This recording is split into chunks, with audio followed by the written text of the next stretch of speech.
Assalamualaikum warahmatullahi wabarakatuh. Jumpa lagi dengan channel Suyek. Kali ini saya akan membawakan cerita horor yang berjudul Penunggu Kosan Murahku. Oke teman-teman, kita langsung ke ceritanya.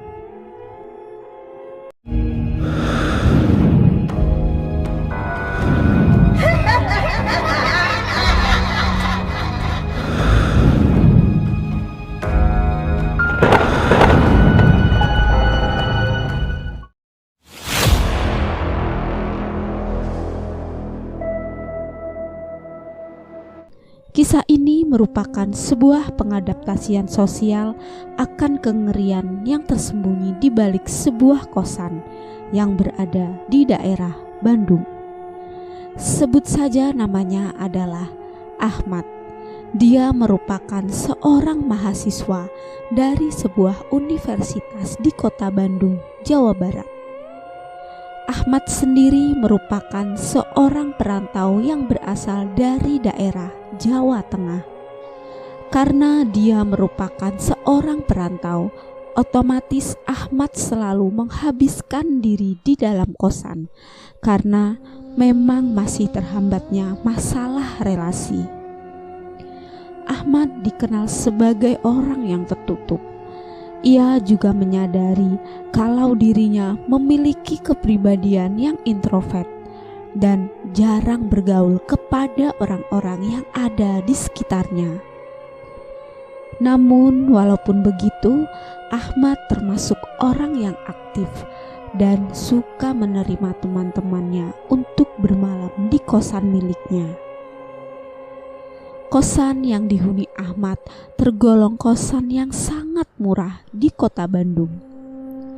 Namun, walaupun tergolong murah, kosan yang dihuni Ahmad ini sebanding dengan kosan umum lainnya. Hanya saja, di dalam kosan milik Ahmad ini memiliki kesan yang aneh dan cukup membingungkan para penghuninya. Pasalnya, setiap jam malam di kosan milik Ahmad ini selalu terdengar suara orang menangis yang berasal dari salah satu kamar yang memang dikosongkan oleh pemilik dari kosan tersebut. Hal ini terjadi saat Ahmad sedang berada di kosan sendirian. Saat itu bertepatan dengan malam Jumat, Ahmad sedang berada di kosan sendirian. Dengan begitu, mahasiswa yang berada di kosan semuanya sudah pulang ke asalnya masing-masing. Kebetulan di kosan tersebut hanya menyisakan Ahmad seorang. Ahmad yang suka berada di ruangan awalnya nyaman-nyaman saja. Dia masih melakukan hobinya, yaitu menggambar. Sampai suatu ketika, tepat di jam 12 malam, pintu kosannya diketuk oleh seseorang yang berasal dari luar kamarnya. Ahmad yang penasaran, ia pun langsung mengecek luaran kamarnya. Akan tetapi, saat dirinya mengecek, ternyata tidak ada satupun orang yang berada di luaran kamarnya. Sempat terpikirkan oleh Ahmad bahwa ini adalah ulah dari orang yang mungkin masih berada di sekitaran kosannya, atau mereka yang belum pulang ke kampung halamannya. Ahmad kembali lagi ke meja belajarnya dan melanjutkan menggambar. Namun saat dirinya kembali menggambar, tiba-tiba hal yang serupa pun terjadi. Dari luaran kamar ada orang yang mengetuk-ngetuk pintu hingga 3 kali ketukan. Tok, tok, tok. Ahmad langsung mengecek kembali luaran kamarnya. Namun lagi-lagi di luaran kamar tidak ada seorang pun yang berada di sekitaran kamarnya. Yang ia lihat hanya sayup-sayup bayangan hitam dari kejauhan sembari memantau kamar Ahmad. Ahmad pun kemudian berpikir dan bertanya-tanya dalam hati, apakah yang berada di sana itu manusia? Tapi kok dia hitam semua bentukannya? Ahmad pun tidak meladeni hal itu lagi. Kali ini dia mencoba untuk tidur dan melupakan semua hal itu. Ahmad pun mematikan lampu kamarnya dan mulai merebahkan diri ke kasur. Saat dirinya sudah berada di kasur, Ahmad mulai menarik selimut dan memejamkan kedua matanya. Namun saat kedua matanya mulai terpejam, Ahmad mendengar suara kaki yang sedang diseret-seret, yang sedang berjalan ke arah kamarnya, lalu terhenti tepat di depan pintu kamarnya. Ahmad kembali penasaran. Secara perlahan dia membuka matanya dan melihat ke arah jendela kamarnya. Saat Ahmad menatap ke arah jendela kamar, ia terkejut dengan apa yang sudah ada di depan jendela kamar tersebut. Ahmad dengan jelas melihat sosok bayangan hitam yang sudah berdiri sambil menggerak-gerakkan kepalanya ke kanan dan ke kiri. Tentu saja hal ini membuat Ahmad langsung buru-buru untuk menyalakan lampu kamarnya. Anehnya, saat lampu mulai dinyalakan, sosok yang berada di depan kamar sudah menghilang dengan tiba-tiba. Pikiran Ahmad sudah mulai tidak tenang. Ia pun segera menuju ke kamar mandi untuk berwudu agar hati dan pikirannya kembali tenang dan bisa tidur dengan nyaman.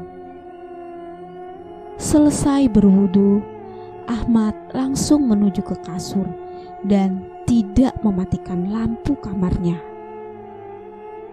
Ia secara perlahan memejamkan kedua matanya sambil berucap, "Ya Allah, aku berlindung dari segala gangguan setan dan jin kafir yang menggangguku." Setelah membaca doa, Ahmad pun mulai bisa tertidur. Namun, penghujung tengah malam, Ahmad terbangun lagi.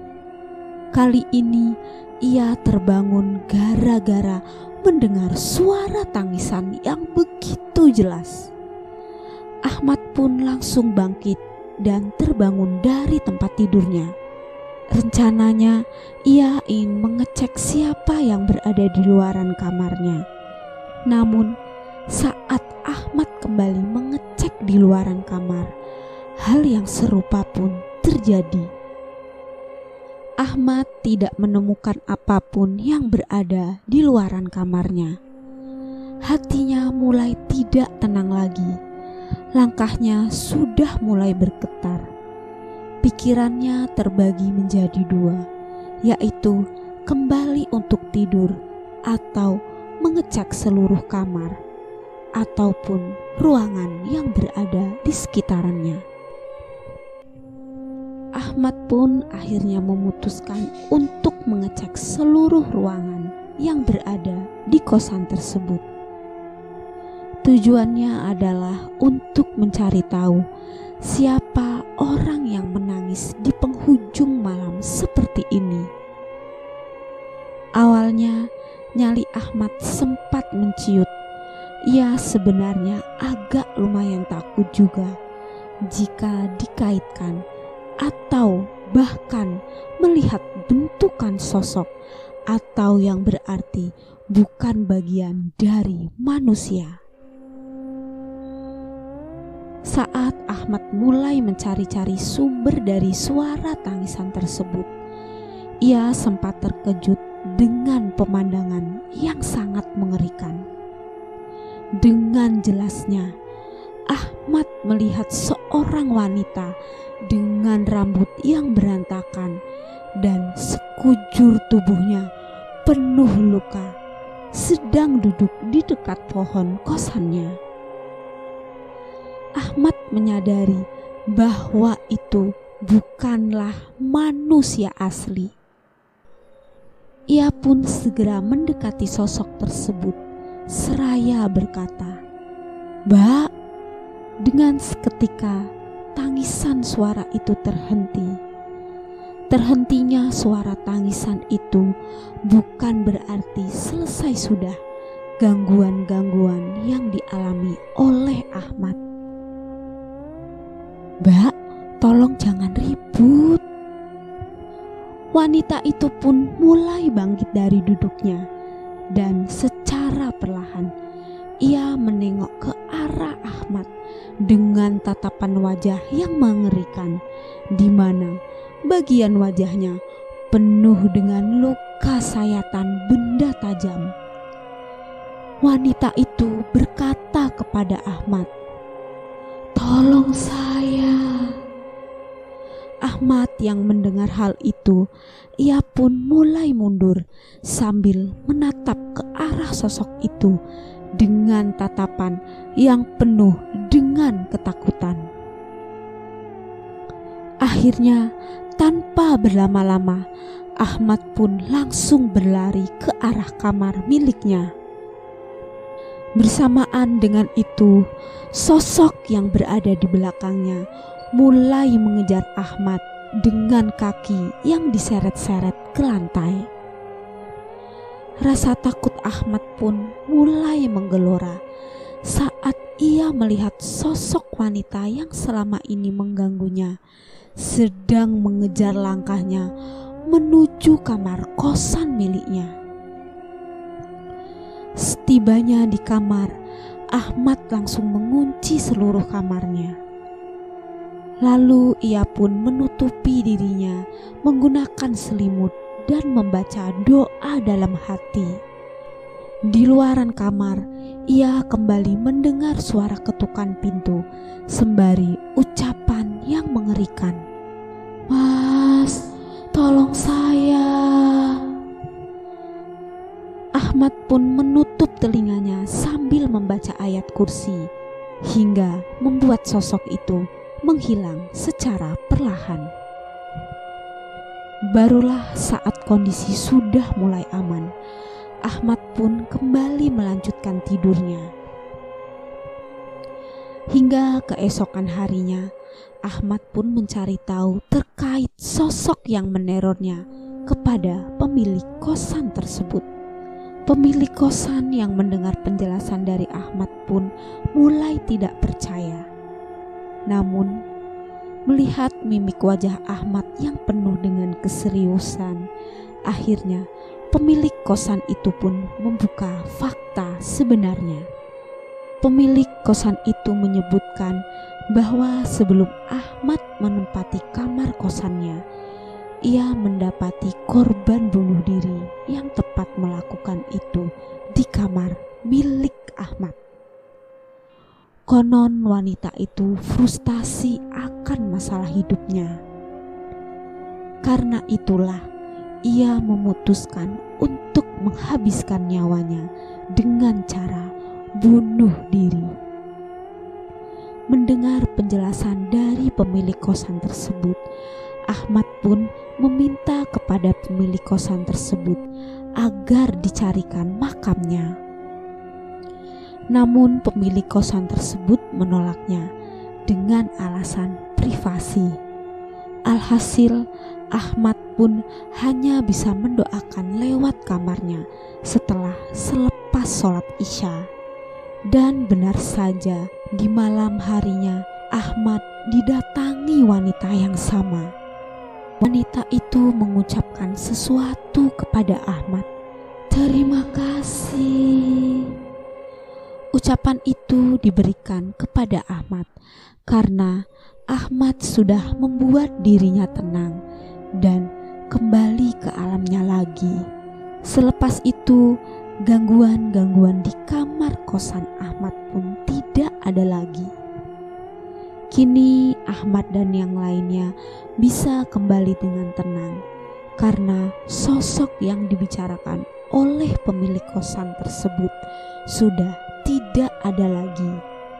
Sosok tersebut sudah tidak lagi mengganggunya kembali dan juga kepada teman-temannya yang berada di sekitaran kosan tersebut. Selesai. Oke teman-teman, sekian cerita dari saya. Wassalamualaikum warahmatullahi wabarakatuh. See you next time. Bye.